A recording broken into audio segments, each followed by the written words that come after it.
bedino kerja nganti lali wayah. Endah nenten sing sanjang ngeten.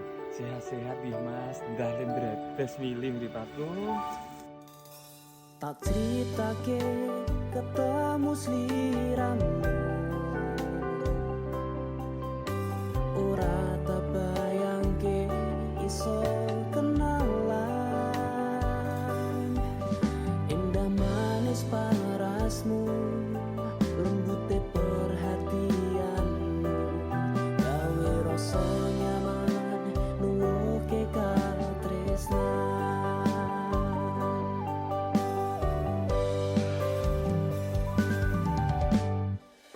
Senajan mung sedelo senenge atiku, kowe bisa ngukir tresno, ojo gawe loro. Elingo aku, elingo sayangku,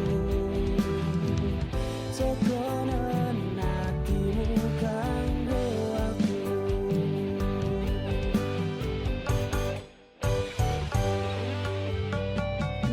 Gunung kidul, aku nunggu tekamu.